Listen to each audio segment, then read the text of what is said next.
What's going on, everybody? Welcome to Jack Ramsays. Danny Marang here. Sorry for it being even later than I normally am. This has been a day where what can go wrong will.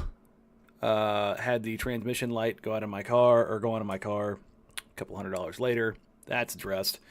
It took me an hour and a half to get home today because of traffic and accidents. Yeah, it's just been one of those days. Oh, yeah, and the internet went out, and it was a 55-minute wait for a phone call.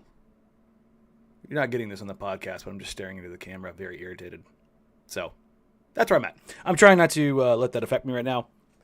A lot of you, and thank you for all of the questions. There's going to be some questions that we don't get into real heavy until after May 12th. I'll just preface it with that.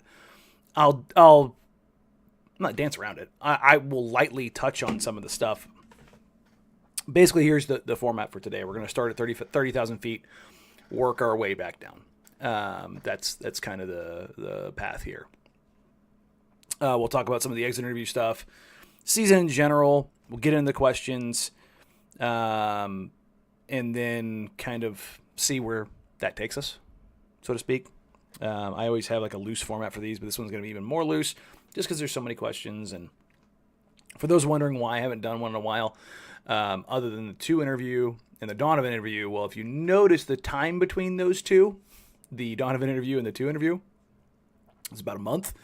The group that I'm with, Blue Wire, did a migration, and also I had a PC issue in the meantime. There's a rebuild and upgrades, which are good. But that's why things were on hiatus for a little bit. So, yeah, somebody like Fiery Danny on the radio this morning. I was mildly irritated to start my day, and it carried throughout the day. It's just one of those days that's straight out of the movies where it's just everything, right? But enough about that stuff. It's good to be back. We will be doing a lot of these, particularly after May 12th. For those who keep wondering, May 12th, that's the draft lottery. We are doing something, and where, who, when, still up in the air, whether it's TV or radio, I don't know. Maybe both. Do I pack up the PC and live stream like I did at the Metropolitan Tavern after the radio stuff? I don't know. There's a month basically between now and then. And yes, as Nate Brown says, you could throw a rock and hit Danny. Yeah, I feel like the golf ball that Mike Trout hit at Topgolf like 2 years ago is probably going to come through the window and hit me in the face right now. Like that's that's the kind of day that I'm having. So, number 1, season's wrapped up. Thank you to everybody who watched here, subscribed to the Patreon, listen on the radio, watch the Rip City wrap up, everything. I run into so many of you at so many Blazers games that you all have incredibly kind things to say that I don't deserve. And thank you. Thank you. This is now 2011, so 14 years. 14 years in the books is when I started doing any of this stuff, which is kind of crazy. The person out there, you'll hear this and you'll know this. Shout out to you in the media room for calling me the old guy that's there every day, because I am actually the oldest guy that is there every day that doesn't work for the team on the media side, which is a weird place to be. But I say this on the radio all the time. I couldn't be happier to do what I do, to wake up every day. I've never woken up and not wanted to go do this. And the fact that you guys support this and listen and partake and however consume, I am incredibly grateful. Truly, I am. Even when you drive me crazy. Honestly, especially when you drive me crazy, because it makes me want to work more and harder and more diligently to communicate things, even if you disagree with me or I think you're absolutely insane. Because it does. It motivates me. Not because I'm always right. Because Lord knows I'm not. And I think that's a good place to start with things I had wrong this season. Coming into the season, players, personnel, front office, all indicated to me that this was going to be a down year. That the win total, while they thought a little bit low, folks didn't think that they were going to win more than 24, 25 games in general. And you saw that come through in the press conference. Excuse me. Oh, my God. God, my throat's really dry. God, that was like a Sprite ad. Sorry. And the way everything sounded was it was going to be a rough year. And they were going to be one of the five or six worst teams in the NBA. I think I had their win total at 23 when I did it, 23 or 24. I had to go back and confirm it, but it's on one of the early shows. But they over-delivered on that. They had a 15-win increase, and I don't put as much credence into the win increase as much as the overall total, as it were. That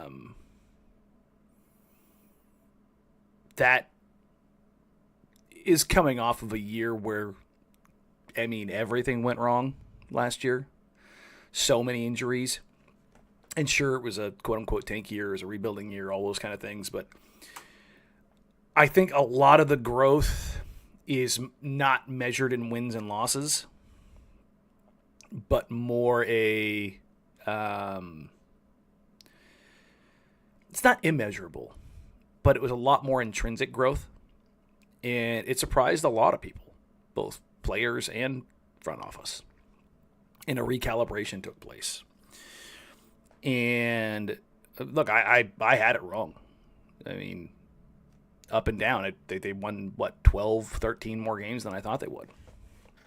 And I thought like I said, they'd be one of the 5 or 6 worst teams in the NBA, and they got to 9.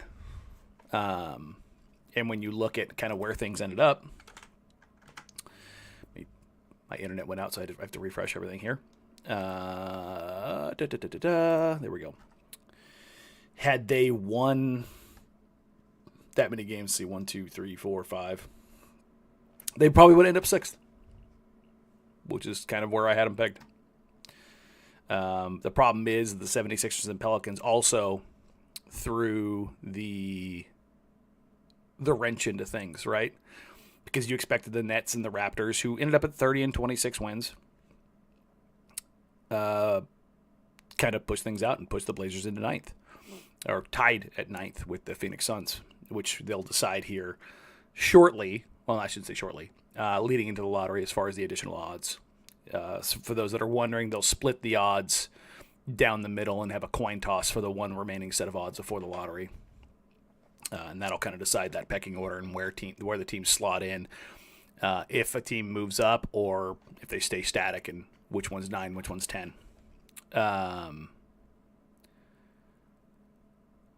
Is Danny high on meds? No, Danny is very tired. Danny is very tired. It's been a very long day. I know I'm not my usual self. It's been a lot. Honestly, it's been a long season. And having the time to come home at 4:30 as opposed to what was it, 12:30 on most game nights. I thought it would be a nice, comfortable day. It was not a fun one so far. So, but let's get back to it. Somebody saying we should get Danny some good meds. Hey, look, I've got a lot of good meds. And to be totally clear, I wouldn't be the first or the 50th show where I've been on meds doing shows, if you remember, during my hip surgery, or the knee surgeries, for that matter. But I'm rambling a lot here. They did better than I thought they'd do, but hands down. I think they did better than everybody thought they did. And I think the number one thing there was the increase in play that they got from Danny Avdija, the increase in play from Toumani Camara, the increase in play from Shaedon Sharpe down the stretch. DeAndre Ayton had a really good stretch before he tweaks the calf. And really the big difference was the identity. And I think that's the thing there that kind of steers into the next part of this season. After opening the season against the Warriors and getting absolutely smacked, and everybody in the arena, everybody in Presswell was like, uh-oh. It was a tough start to the season. Then you had the Utah loss, and you had the Memphis loss. And it got real scary there for a while as far as how bad things might actually get. And the thing that I took out of that was, in just talking to the team, talking to players, talking to coaches, talking to people around the team, was that the identity they were searching for, they just didn't have. They didn't have anything. And to be frank, the players were struggling. And I'm not talking about just performance. I mean, like, guys were frustrated. They were super, super rough with as far as the things they were dealing with, the mental strain of it all. And Jason Quick at The Athletic, myself, Sean Hyken, we all have kind of outlined when things were at their worst in that heading into December period where things really got out of control.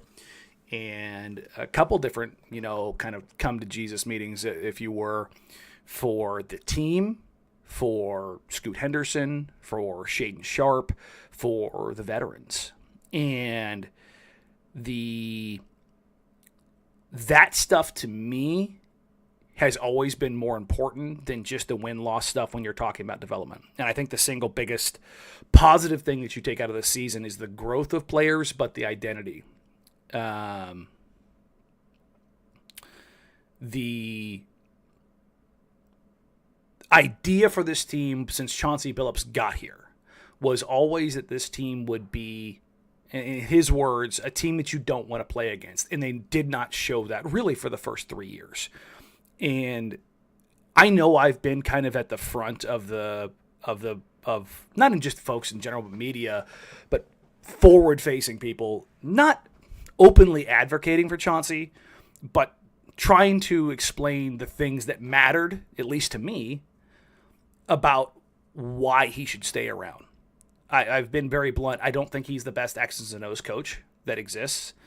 And he openly admitted that his shortcomings in the exit interview, and when he said the things he wants to get better at. I'm going to save that for the Chauncey stuff. But to me, the identity is the most important thing for this, and the consistency, and that is the thing that I think they established. I think that's the single most important thing for that is coming out of the season. Is the identity and it being real. And you can talk about, the win streak and, player improvement, all those kind of things, but the thumbprint of Chauncey Billups being on this team feels real, which I think translates into the Portland Trailblazers re-signing Chauncey Billups. There's a lot of questions in here. I'll sprinkle some of it in. Kenny Whitney asks, is it safe to say Cronin and Billups weren't tanking because they needed W's for an extension? I don't think that's entirely true or untrue. And before I dive into this, there's so much out there. And this, if you listen to me on the radio, why I'm so frustrated is because so much of the fan base has become so polarized, and is lacking nuance. They want black and white. It's either this or this. It's full-on Star Wars Sith stuff. If you're not for me, you're against me. And it's like, you have to be able to look at things and go, yes, they didn't do this, but they did this. I don't like that they necessarily did this, but I understand this. Like, I understand fandom is not rational. I understand that I'm different in the sense of, no, look, I'm a weird person in general. Like, and you can clip that and be like, yeah, that applies to a lot.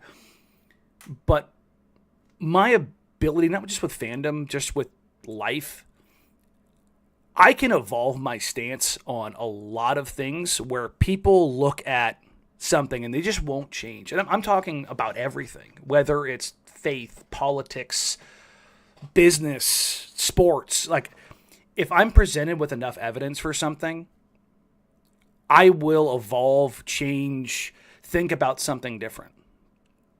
And I think a lot of that comes from my prior career field, working in military intelligence, and the idea that just because you believe something one day doesn't make it true the next day. And so often when I hear frustrated fans, the things they're calling out are things from the past. And this isn't the same team. It's not the same coach. It's not the same GM. I was driving home today, stuck in that traffic, and I was thinking about how I kind of wanted to frame this podcast. And I think a big part of it was the thing that stood out to me was in the last 4 years, or 3.5 years, whatever, what is different about this team? And it's damn near everything. Like, you just go up and down, like, they have fired a GM and hired a GM. They fired a coach and brought in a coach. The team superstar has been traded away. They have entirely remade the makeup of the roster. And it's the only tenant really left from the Damian Lillard era, like with real roots, is Anthony. That's it. Everything else spent a very, very, very short period with either Terry Stotts or Neil Olshey and Damian Lillard. Like, that's it. Like, Ant's the only one that has all of those things, right? So trying to extrapolate what the past failings or trappings of that front office or that coaching staff or that roster or everything that kind of came along with that, it feels weird to me to, ooh, hey, there we go. Get to see all the stuff I have packed up to get ready to move into the studio. And as somebody says in the chat, you know, well, Burt Cole is still a part of it. Dusty and I were talking off air today, and one of the things that I thought about, I was like, using Burt Cole as this totem for what is wrong with the franchise. Burt Cole's been a part of the franchise for 35 years. And whether or not I agree or disagree, he was also there when they traded for Buck Williams. He was also there when they drafted Brandon Roy and Greg Oden and LaMarcus Aldridge and Damian Lillard. Like, all of these cornerstone moments basically over the past 35 years, he's been a part of that, for better or worse. The idea that he's just now a part of things when he was Paul Allen's best friend and right-hand man throughout all of that, and now he's the boogeyman, and now he's running things, and now he has more influence. I don't know how much of that I agree. I not necessarily agree with, but how much I truly believe. Because the only people who truly know that are the ones that are in that room, and there's very few people that are in that room with him. Do I hold some reservation about how much sway or influence he may or may not have? Yeah. But a lot of that is just kind of, you know, ethereal as opposed to what we know. And I could saber rattle and be mad about it, or I can judge them on the merits of what they've done. And what they've done this year is, for the first time since really Dame established himself and Terry Stotts established kind of what they were in that pick and roll offense. They were going to be a pick and roll offense that bombed away from three, that you knew that with Terry and Dame, they were going to have one of the 5 best offenses in the league. And looking at what they are now, they are one of the biggest, longest defensive-minded teams in the league. I don't think that's really up for debate or dismissal. Like that's just what they are. They're incredibly young, they're incredibly long, they're incredibly big, they're incredibly athletic.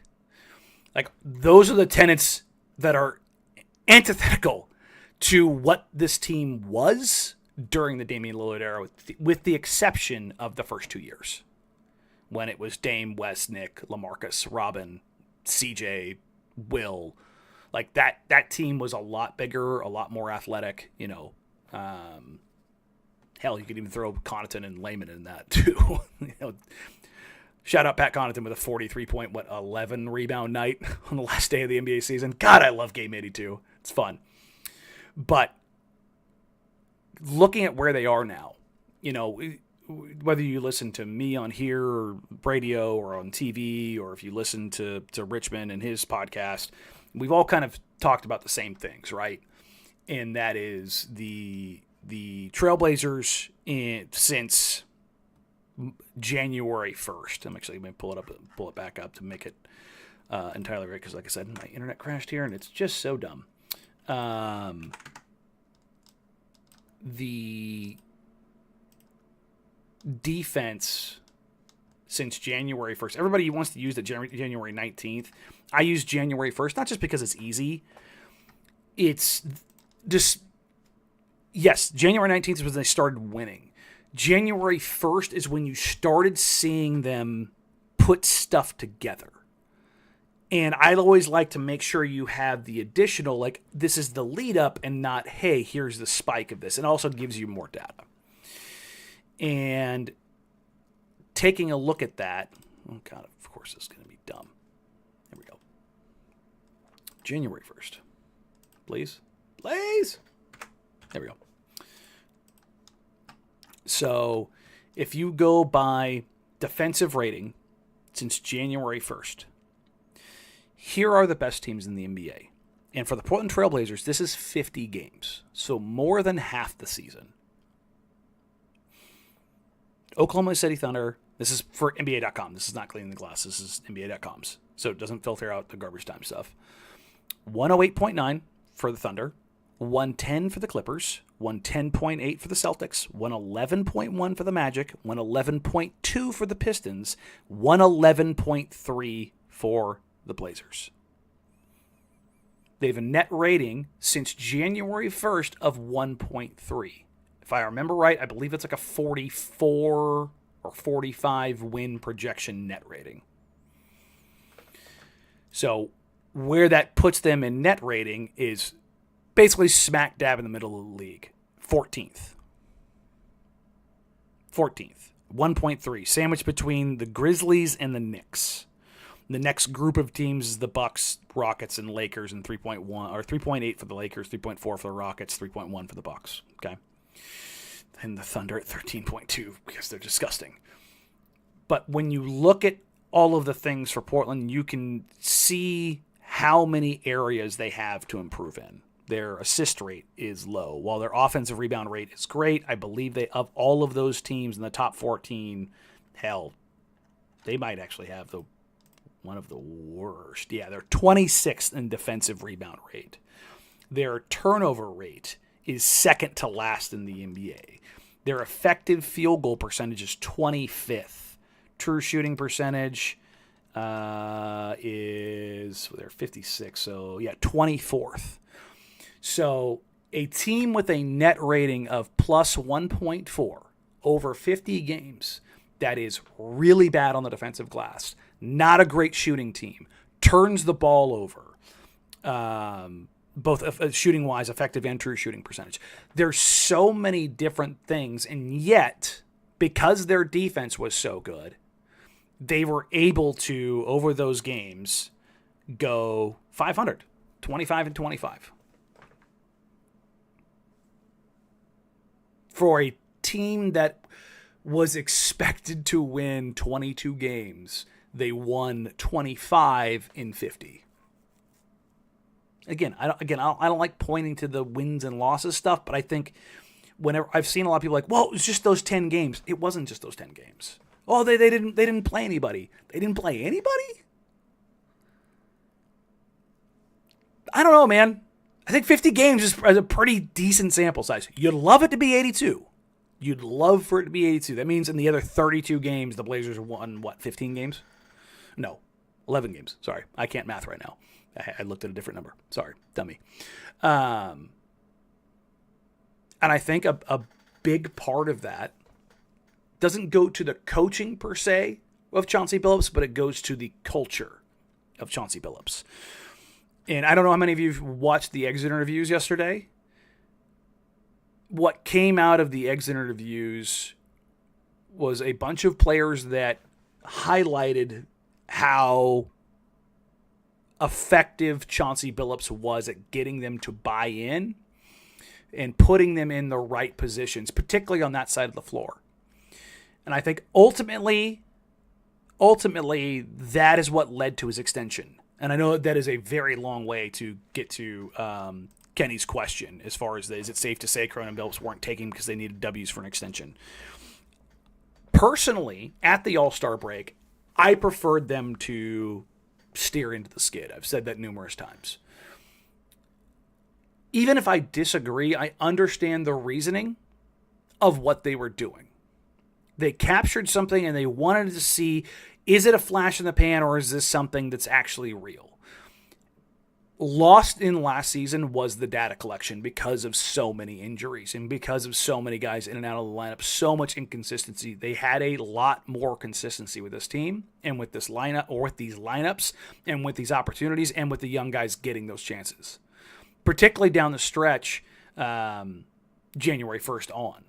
After that kind of first 30 games is out of the way, I look at that and I go, this does feel like this is viable as a baseline building point.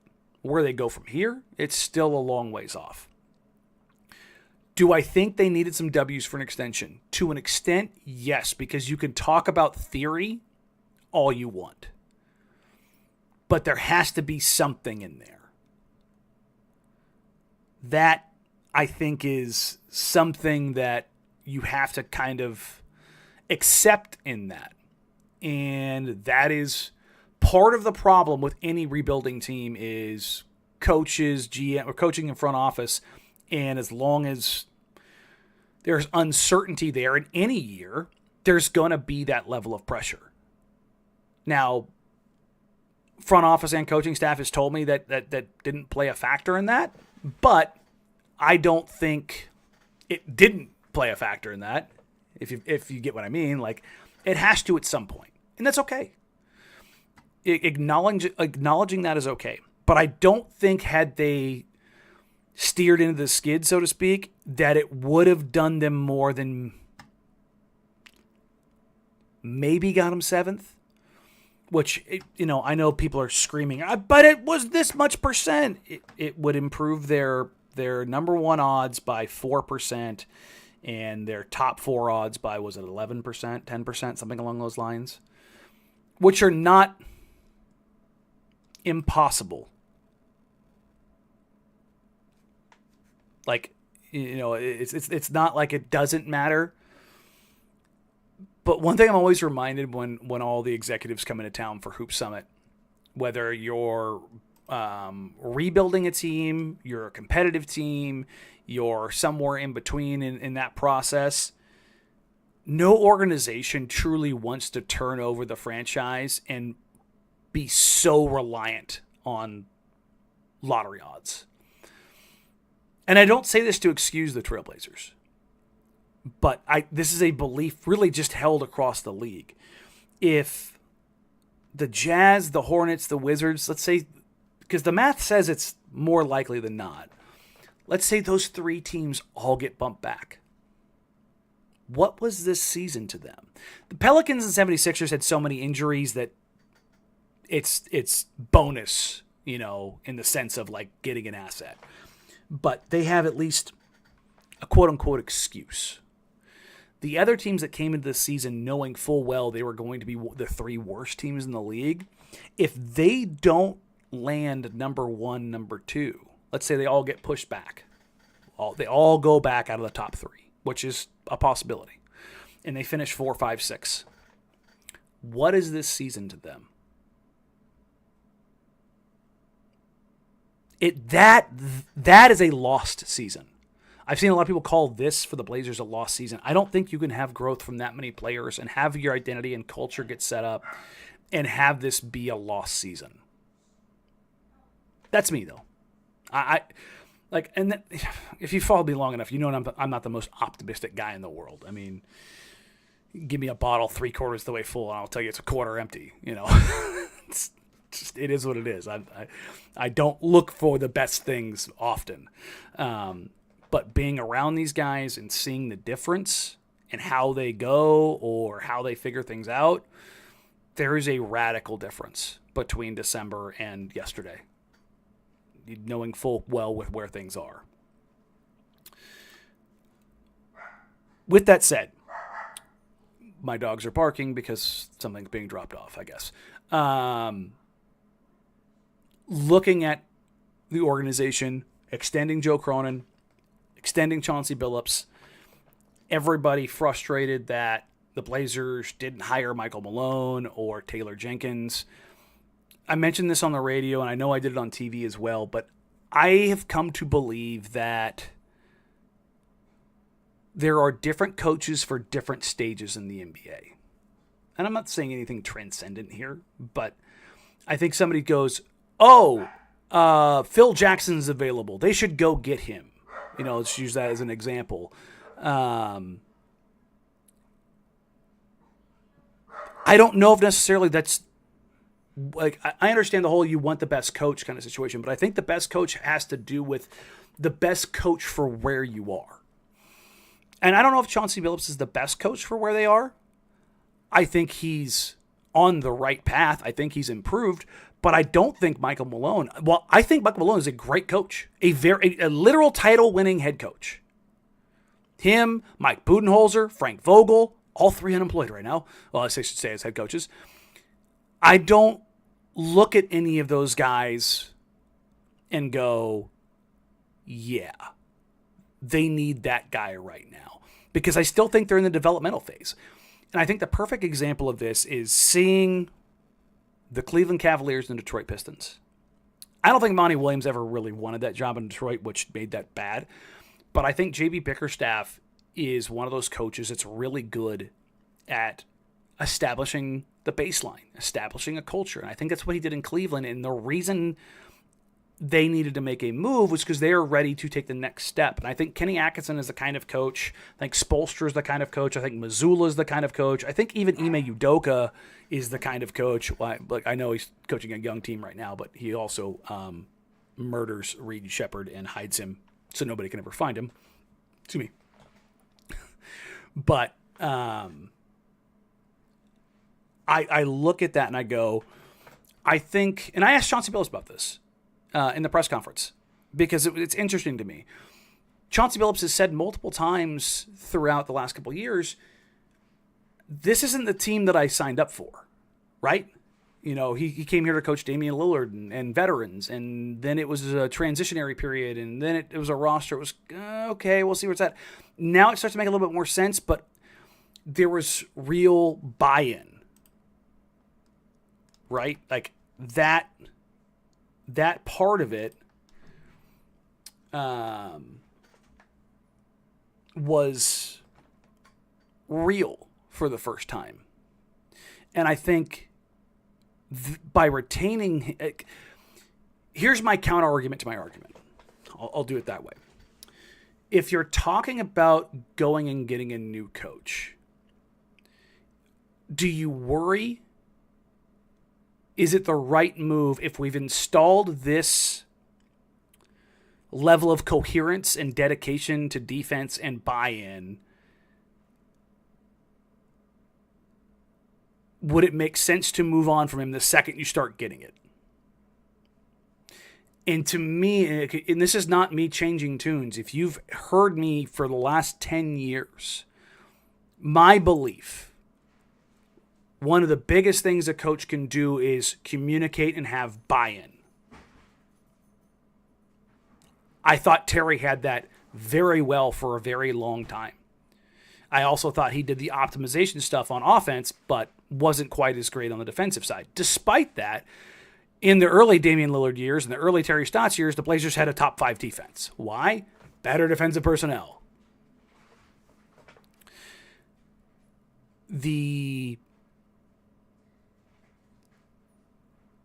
crux of all of this is I don't think it's a situation where it's scared money don't make money. Like, you can't be afraid of that, but also I think you have to evaluate that. And if you're getting so much buy-in up and down the roster, and damn near every single player on the roster has shown not only like growth, but real growth and cultural buy-in, do you want to throw that out the window the second it starts to take root? Like, somebody says, this so-called identity sure did come and go. I don't know, man. 50 games is basically a top 5 defense in the NBA. Sounds pretty good to me. It doesn't sound very come and go. Like, that's, I don't know, man. And Jenkins would have been a perfect fit as coach and has proven to elevate youth. I don't know about that because his issues with his young players and inability to communicate with them is what got him fired. Which are things that Chauncey Billups does not struggle with at all. Chauncey's not without warts. No doubt about that. You know, there's things that I think he's mishandled. But I look at it from 30,000 feet. Pretty decent. A lot of the questions. Wait, somebody says, who did they play though, Danny? Tankers and resting stars. Over 50 games? That's the kind of thing, man. Like, they didn't play tankers and resting stars over 50 games. It's 50 games. It's more than half the season. Like, again, I'm not the most optimistic guys, but 50 games is a pretty decent sample size. But here's the flip side. The other 32 games before January 1st, they sucked. They weren't good on either side of the ball. Like, that's undeniable. But I'd also say the change was very radical. If we were just talking about the 10-game sample, and that was the reason why, I'd be running for the hills. I'd be like, no. That's some Al Farouk Aminu at the 4 projects this as 54-win bullshit. Don't like that. Not at all. Hard pass. But it was on the backs of Danny Avdija and off Toumani Camara and off Shaedon Sharpe and Anthony Simons and DeAndre Ayton and Donovan. Like, it was like 8 different guys doing it every night. That's the thing. If it was just like one, like, look, I asked Denny about his shooting multiple times throughout the season, like when he was struggling, when he was hot, when he was not, when it was kind of in between. And he's like, honestly, man, fans, they think, it's supposed to be here, but it comes and goes throughout the season. You're healthy, how you feel, how tired your legs are. He's like, that's why I do so much treatment, is to try to make sure I'm as good a shape as I can be so that I can play as hard as I do. Like, if you've ever noticed Denny, he's got cupping marks all over his body. That dude is just... But I say all of that because the players know this, but the job is to perform every night. Consistency is the thing about every night. That's the difference between good players, great players, and stars. And I think that's the bigger issue, right? It's on the offensive end. And I think that's where you talk about stars, and I think it's going to be a very interesting, I don't want to call it experiment, but it's going to be an interesting process to watch, like the Houston Rockets, if they end up playing the Golden State Warriors in the first round. That's going to be interesting. Because I know so many people, because the Warriors are so tested. I also watched Amen Thompson take Steph Curry's air away for 40 minutes like he didn't ever exist. So... that's gonna be one I'm like, oh. A lot of questions you guys ask and the guys you're asking in the chat right now about the roster opening night, we are so far away from that. So far away from that. What trades are they gonna make? Check back on May 13th. Check back to May 13th. Like, that's where I would go back to. As far as a lot of the roster stuff. You know what? Here, I'll do this right now. If you're the Portland Trailblazers and you're trying to get better, but you're not trying to get an in-prime veteran, I'm going to read off the under 24 players in the NBA. Not every single one of them, but a large chunk of them. You tell me which player is available that makes the impact. I've just got it sorted by scoring. Ant Edwards, Tyrese Maxey, Cade Cunningham, Paolo Banchero, and then you have LaMelo Ball and Zion Williamson. Those are the first two guys on this list that are available, per se. Do you want to get into bed with those guys? I don't. Both for very different reasons, but both kind of coming back to the same. Then it's Wemby, Franz Wagner, which Franz is the first guy on this list, but I don't think the Magic, I think he's been so good this year, the Magic would never even consider moving him. I shouldn't say never because Lord knows nobody's a never after Luka. But I think if I had to guess, I would venture that the Magic look at Franz as 1A and Paolo 1B. That's where I'm at. After that, Cam Thomas, Jalen Williams, Trey Murphy III, RJ Barrett, Brandon Miller, Jalen Green, Scotty Barnes, Alperen Şengün, Jalen Johnson, Shaedon Sharpe, Evan Mobley, Jaden Ivey, Danny Avdija. How many guys have I gotten through before it's like, who's available? And why are they available? Well, Cam Thomas is available because they're going to look at that and go, he scores, but that's kind of all he does, and he's undersized. Trey Murphy, not available even with the injuries. They love him. RJ Barrett has his warts. I don't think that's the guy. Brandon Miller, who I love, he's been injured. Jalen Green, I mean, March is kind of the month that Jalen Green shines, right? I don't know if he's the guy, but I think if they move him, it's part of a big deal for Devin Booker, right? Jalen Johnson is a guy that blew up on the scene before he got hurt. He's a guy that, if the Blazers were looking at wings, sure, but the Blazers are basically looking at like ones and twos, right? Or somebody that's so dynamic at the 3 that you can kind of move 2 down to the 2 and Denny at the 4, or Denny to the 3 and this guy at the 4, that kind of situation. None of these guys have jumped. What's interesting is on this list, there's no Denny on this list as I go through it. Like if I squint, maybe the Pistons part with Jaden Ivey, but he played, 30 games before he went down? Before he got hurt? And while he was very good, shot 46, 40, 173, and was definitely heading up, are the Pistons the kind of team that's going to part with him? Probably not. Then you have the likes of Keontae George, Devin Vassell, Jalen Suggs, Ben Mathurin, Christian Brown, Jared McCain, Kuminga, Mark Williams, Chet, Steph Castle, Giddey, Grimes, Grady Dick. Who in here is the guy that's going to make the big leap? I think maybe if you think Jabari Smith Jr. can get unlocked a little bit, Bilal Coulibaly is a guy that I'm high on, but so are the Wizards. They're not going to move him. Tari Eason's kind of a role player. Of all of the under 25 guys, that's the list. That's the list of the guys in the NBA under 25. What you're waiting for is for a team to flame out dramatically and then try to pounce. Anthony Black and Grady Dick. I don't think Anthony Black is a guy whose offense is ready to take hold as far as that's concerned. I think there's something there. I don't think he's a guy you look at as a potential offensive engine, because that's what I think the Blazers would be looking for. They're looking for 25 a night. As much as I love Ant, Ant's a 22 a night. Ant's the best version of Ant that the Blazers have had is 22 a night, which is pretty damn good. Because if you go up and down the Blazers roster, nobody averaged 20 this year.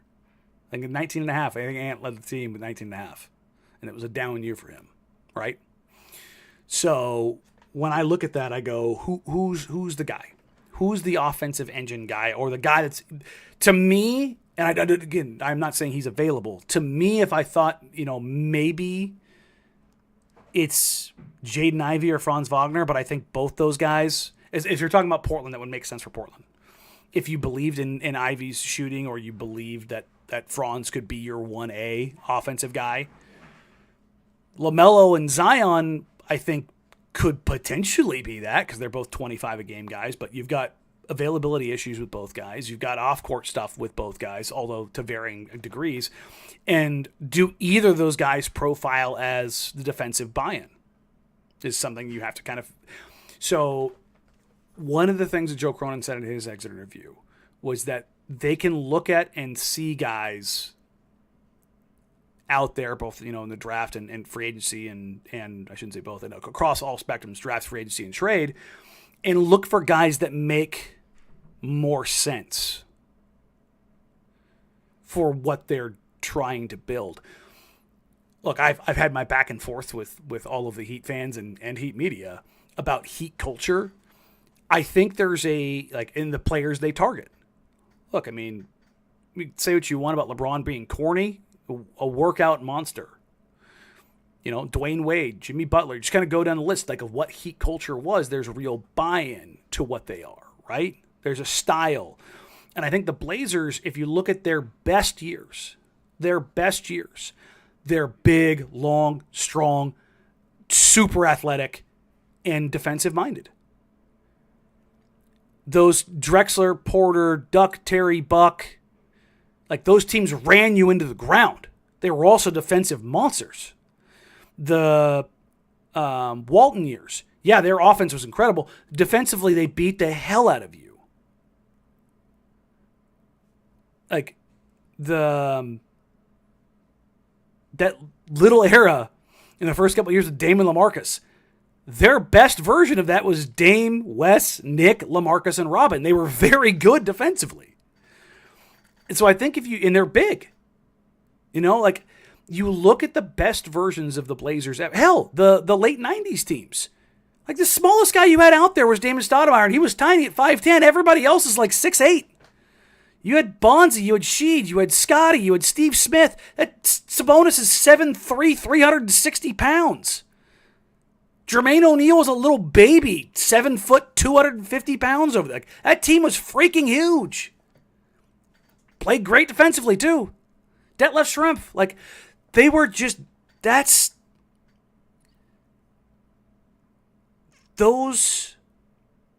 spots, those teams, they did it with a certain style. And yes, each team had a superstar. Clyde, Bill, Dame, that the Blazers don't currently have. And the comments that Chauncey made in his first exit in the morning definitely raised an eyebrow for me. We might have that guy, which is not a crazy thing to say. It's not. You could have something in Shaden. You could have something in Scoot. There's they're top lottery picks, and they've shown flashes of brilliance to varying degrees. There's no doubt about that. I wouldn't argue that they're on their path to stardom. If you were going to do that, this is what it would look like, right? If you look at Shaden Sharpe in his career, this season he finished the season 18.5 points. Basically, was it 19, 5, and 3? Okay. In 3 years, you've seen his scoring average go from 19.9 to 15.9 to 18.5. His 21-year-old season, he averaged basically 19 on 45, 31, 79 splits. That 31 hurts him. What's interesting here is as Shaden's three-point attempts have gone up, his percentage has gone down drastically from 36 to 33 to 31. But you've seen his efficiency change up a lot around the rim in the mid-range. This last year, I want to say he ended up finishing something like 80% at the rim, damn near that.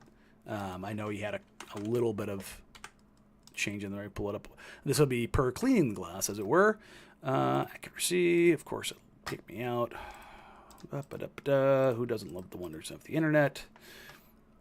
Back in, please. Thank you. All right. This makes for great podcasting and YouTubing, I'm sure. All right. Shooting frequency. Shaden Sharpe's frequency, while down to 30% at the rim, His mid-range attempts up to a career high 31%, so 61% of his shots coming from the rim or mid-range.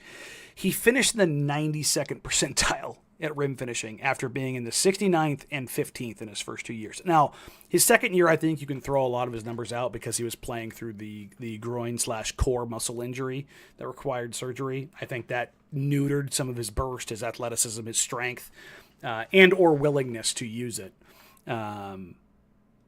But you saw him shoot 47% on long mid-range shots.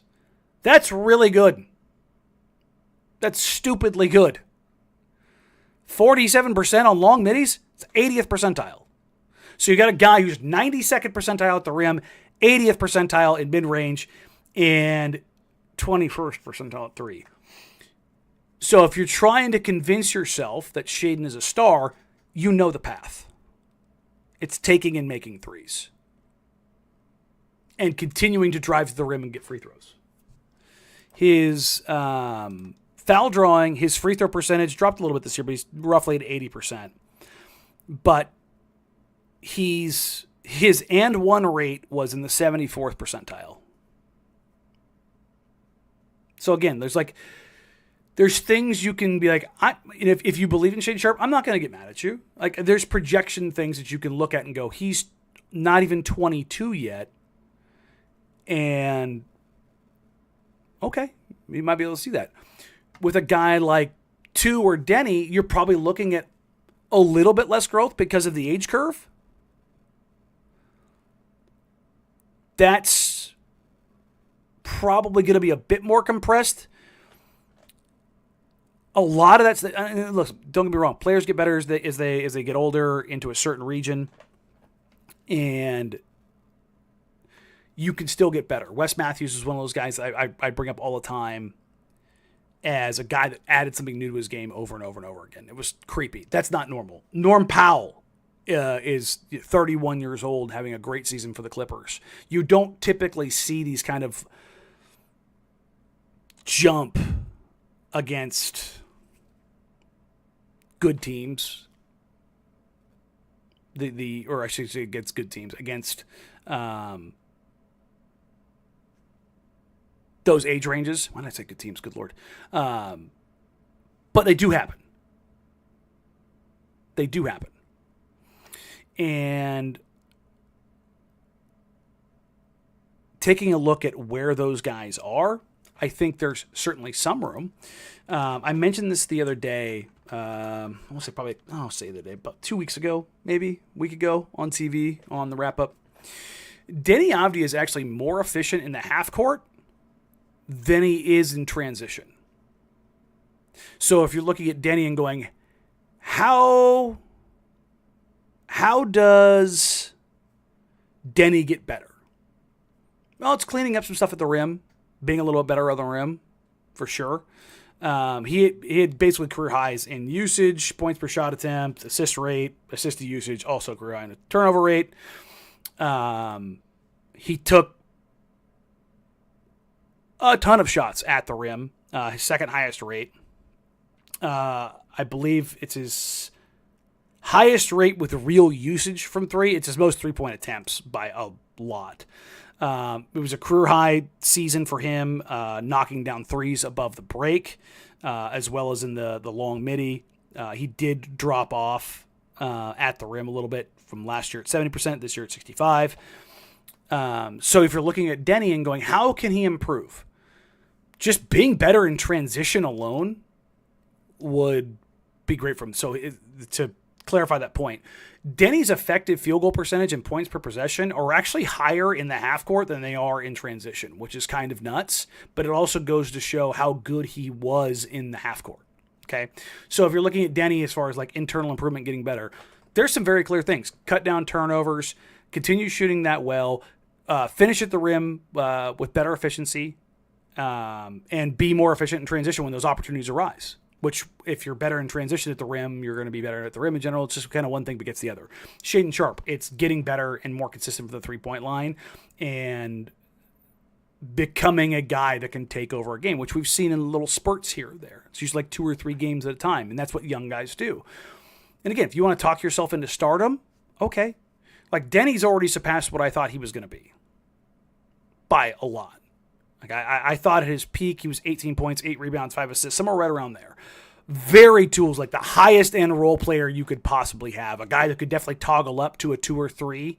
If you're talking like the hierarchy of 1, 2, 3 on a team, I thought like on any given night could toggle up, but otherwise he would just be, they're not a 1-to-1 comparison, but be like Draymond and just be this Swiss Army knife of stuff. You need some playmaking, got you. You need some rebounding, got you. Knock down a 3, got you. Obviously Draymond doesn't do that, but that stuff is the thing that I look at, and everything that comes out of that is good, right? I don't know if I think that that's stardom, right? And I could be wrong very easily. But when I look at that and what they said, my brain goes the other way and like not, oh my God, they said there's a star on the team. I think they're saying we're going to tamper expectations because we overpromised and underdelivered twice. Once on Damian Lillard and once on Scoot Henderson, very publicly. That's where I'm at with it.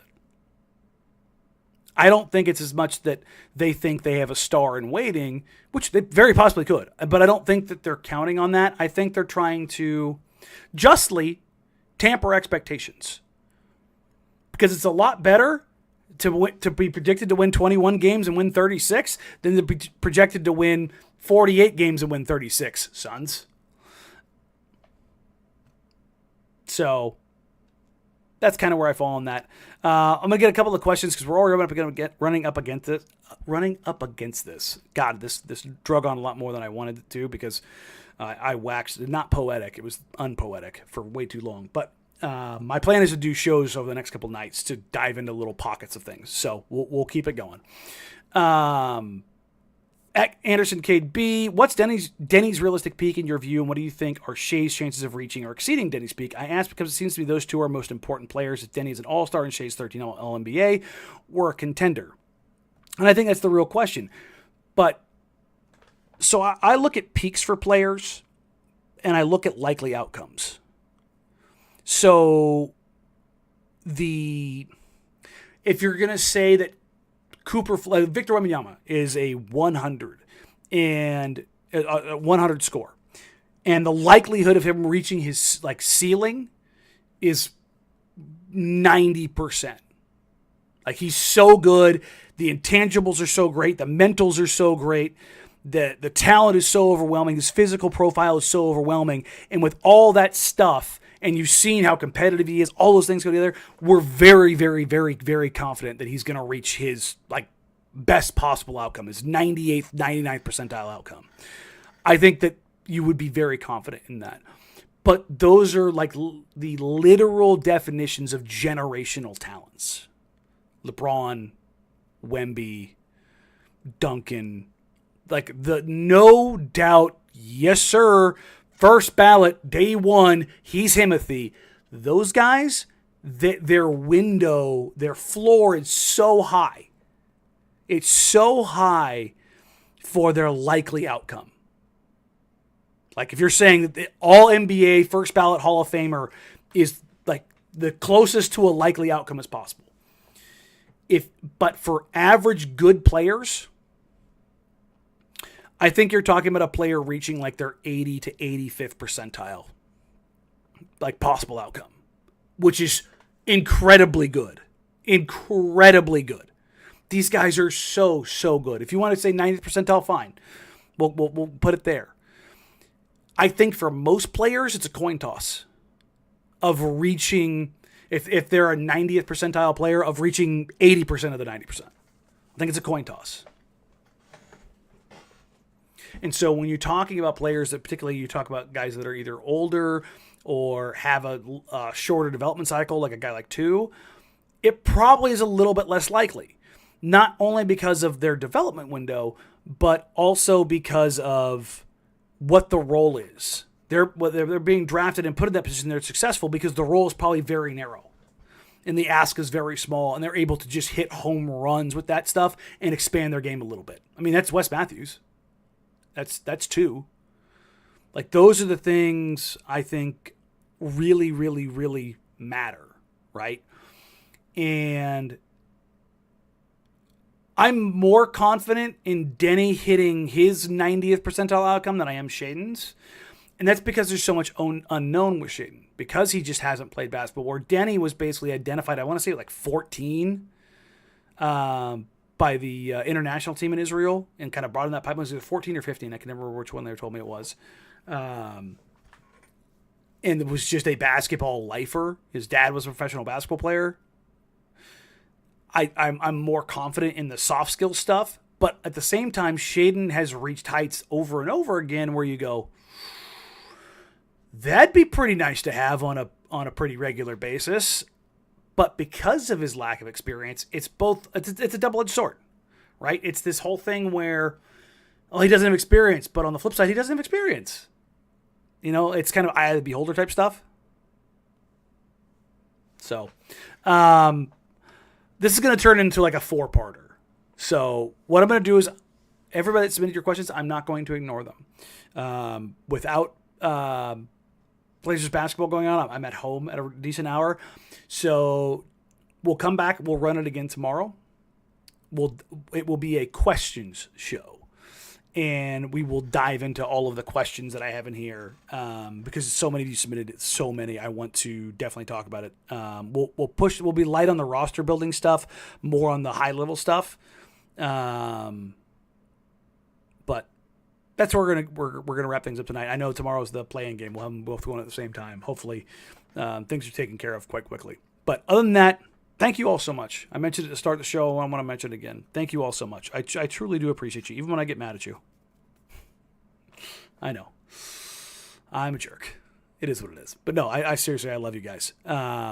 Like, rate, review, subscribe. Double check your feeds to make sure that it's coming back to you now. But everything should be back to normal. You should have seen the interview with Tumani hit. There will be more writing coming out too. So I've got Tumani's piece, I've got my awards piece, and I've got a couple other things. Oh, Denny as well. And then I'll kind of do capsules on guys, and then draft profiles. I have 4 of them already done in the top 10. I'll probably push them out in the next couple weeks, next 2 weeks, as we get closer to the lottery. And then when we get to the lottery, we'll dive into the players in whatever range that they're in, whether it's 1 through 4 or 9 through 13. So thank you all so much. Again, like, rate, review, subscribe, help me grow the show. We're back on the horse, and it's off-season time. And until tomorrow, take care. Talk soon. Bye.